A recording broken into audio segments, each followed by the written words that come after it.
Fala galera, tudo jóia? Todo mundo bem? Pra quem não se lembra, eu sou o Luciano, sou monitor de histologia 1 do período 2020/2. A gente está com o segundo vídeo do programa de monitoria e essa semana, conforme combinado, a gente vai falar sobre tecido epitelial. Então, simbora lá.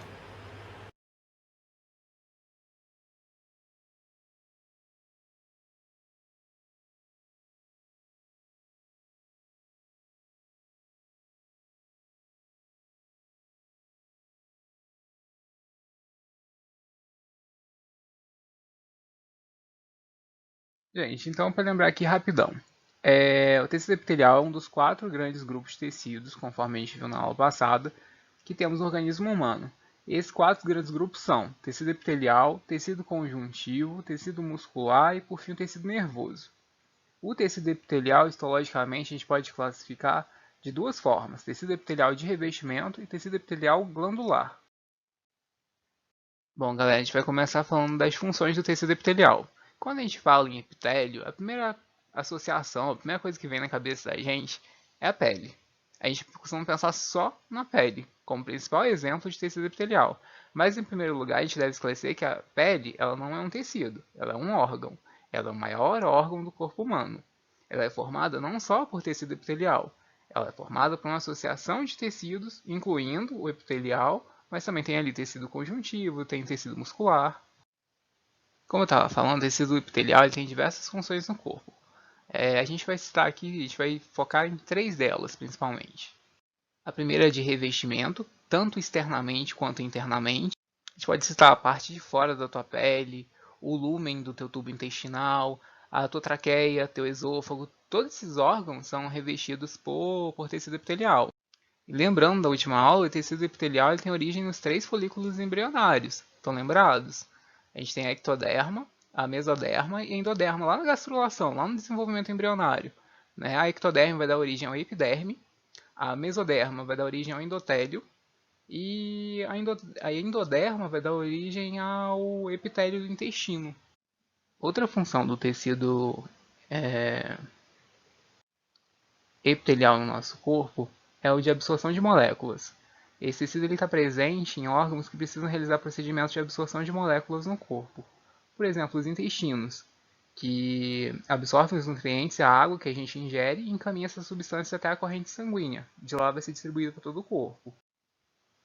A secreção de substâncias também é outra função importante aqui do tecido epitelial.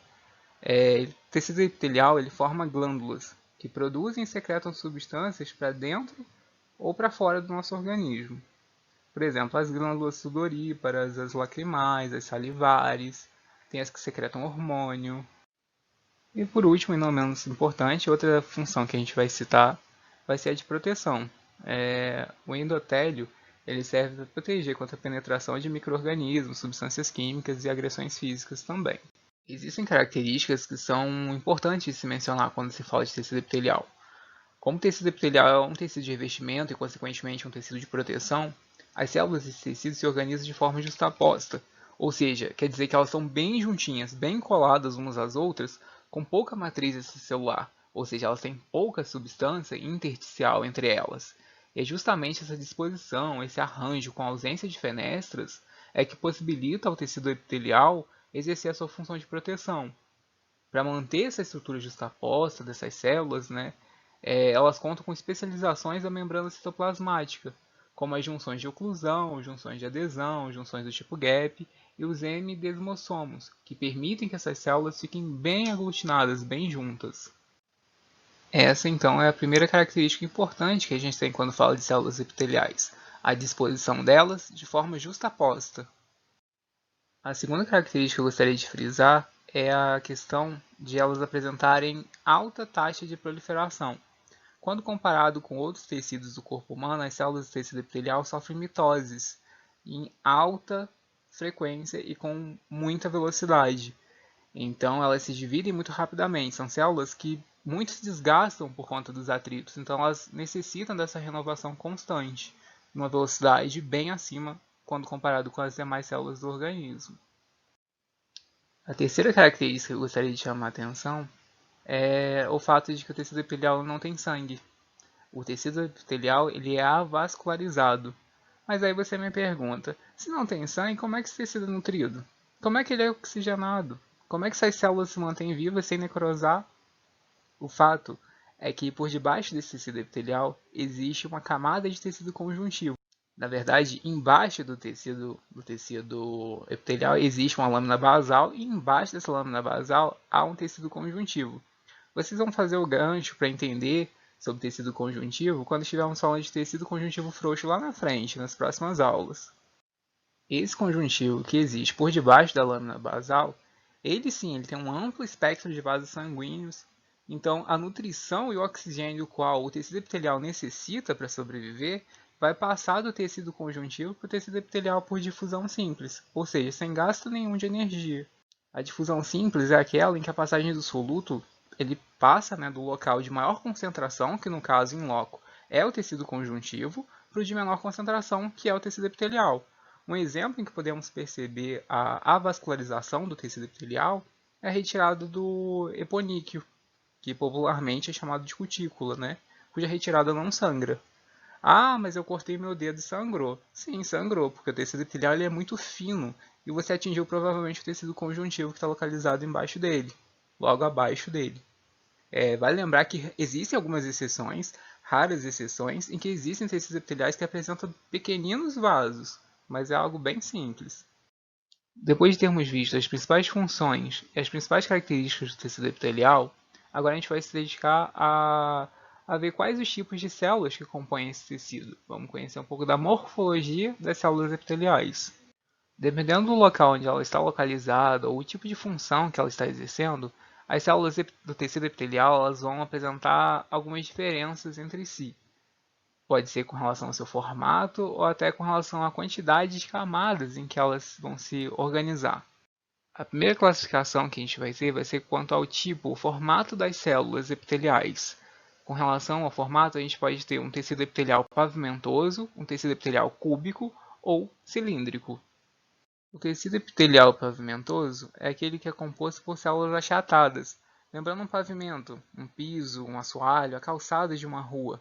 Ele é comumente encontrado, por exemplo, no endotélio dos vasos. O tecido epitelial cúbico é aquele que tem, pasmem, a forma de um cubo. Eles são mais quadradões, apresentam um formato regular, altura proporcional, um núcleo arredondado, normalmente centralizado. O tecido epitelial cilíndrico vocês também podem achar na literatura com dois outros nomes que são sinônimos. Podem ser chamados também de tecido epitelial prismático ou tecido epitelial colunar. Toda vez que vocês ouvirem esses três nomes, a gente está falando da mesma estrutura histológica. Ele é composto por células alongadas, formando colunas mesmo no epitélio. E a gente pode identificar porque a altura ela é maior que a largura. E um exemplo que a gente pode dar desse tipo de tecido são as células do intestino, que tem essa conformação.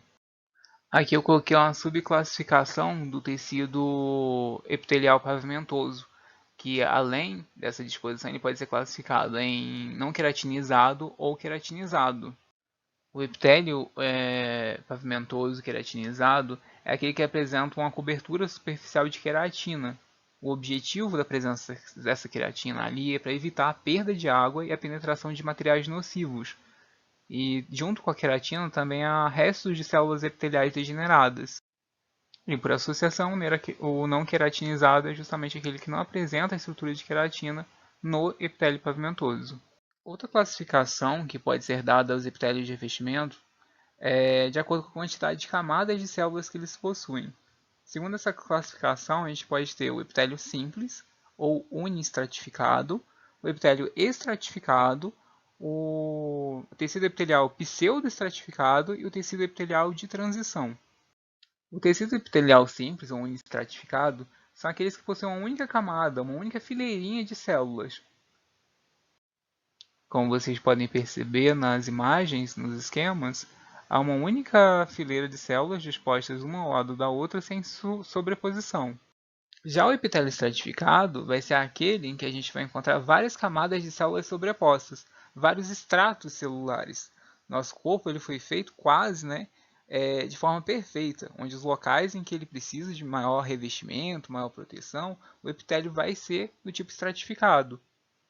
De forma a conseguir proteger essas localidades, esses tecidos. Em compensação, nos locais onde a gente vai precisar de absorção de nutrientes, de substâncias de um modo geral, como nos intestinos, nos capilares sanguíneos, nos alvéolos pulmonares, esse epitélio ele não vai ser estratificado, ele vai ser simples, de modo que uma única camada de célula vai facilitar as trocas ambientais com o tecido.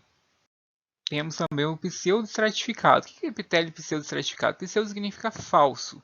Mas por que ele é falsamente estratificado? Ele parece um epitélio estratificado, porque ele parece que possui mais de uma camada de células de forma sobreposta, no entanto ele possui uma só.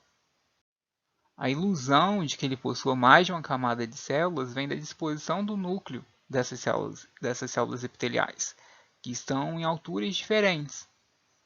No entanto, todas elas, se você observar, todas as células lado a lado, elas estão tocando a lâmina basal. Elas não estão sobrepostas. Ao visualizar esse tipo de epitélio em lâmina histológica, realmente parece um epitélio estratificado, como vocês podem ver aí na figura do lado esquerdo.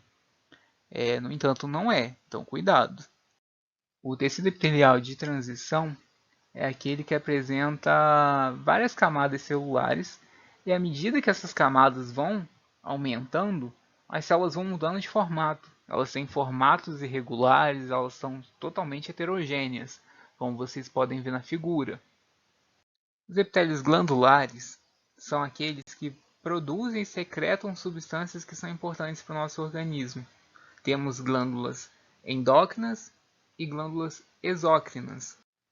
As células secretoras de uma glândula são parenquimosas, enquanto o tecido conjuntivo no interior da glândula que sustenta o parênquima é estromal.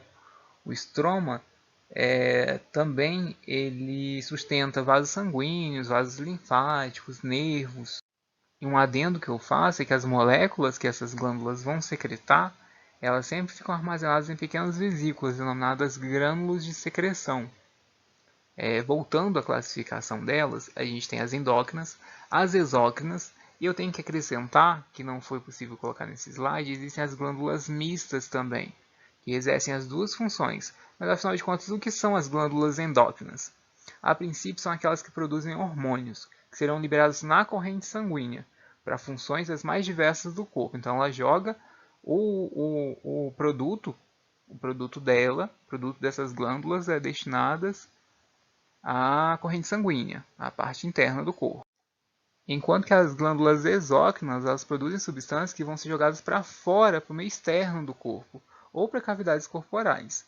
Essas glândulas elas possuem ductos, por onde as secreções serão direcionadas para superfícies ou para o lúmen de algum órgão cavitário. E, por fim, temos as glândulas mistas. Essas glândulas elas desempenham tanto funções endócrina quanto para função endócrina, ao mesmo tempo liberando suas secreções no sangue ou em cavidades do corpo. Um exemplo de glândulas mistas que a gente pode citar, são os testículos, os ovários, o fígado, o pâncreas. Enquanto que das endócrinas, a gente pode citar o hipotálamo, a hipófise, a paratireoide, a tireoide. E das exócrinas, a gente pode citar aquelas como as sudoríparas, as sebáceas, as salivares. Galera, eu vou falar rapidinho que o tempo já deve estar estourado. Os dois próximos slides eu adicionei só para a gente fazer o pequeno adendo que eu falei por cima, mas eu acho interessante vocês visualizarem. O primeiro é sobre a lâmina basal. A lâmina basal, como a gente viu, é o que separa e prende o epitélio ao tecido conjuntivo subjacente, né? Ela é formada principalmente por colágeno do tipo 4 e por macromoléculas de açúcar e proteínas, que são os proteoglicanos. Então, a gente lembrando que o tecido epitelial é avascularizado, tem a lâmina basal, logo abaixo dele tem o tecido conjuntivo responsável pela nutrição do tecido epitelial acima localizado, beleza? E no corpo do vídeo eu falei sobre as especializações citoplasmáticas que permitem essas células ficarem tão justapostas, tão aderidas, inclusive aderida a essa lâmina basal. Aqui estão, eu só citei os nomes, né? Então eu deixei um slide com as ilustrações para vocês darem uma olhadinha melhor, tá bom? Povo, chegamos ao final do vídeo, terminamos a nossa revisão de tecido epitelial. Espero que vocês tenham curtido. Se alguma coisa não ficou clara, se vocês querem se aprofundar em algo, se tiverem alguma sugestão, no final do vídeo tem o meu contato, é só me chamar lá, tá bom? Boa semana para vocês e beijão, até a próxima.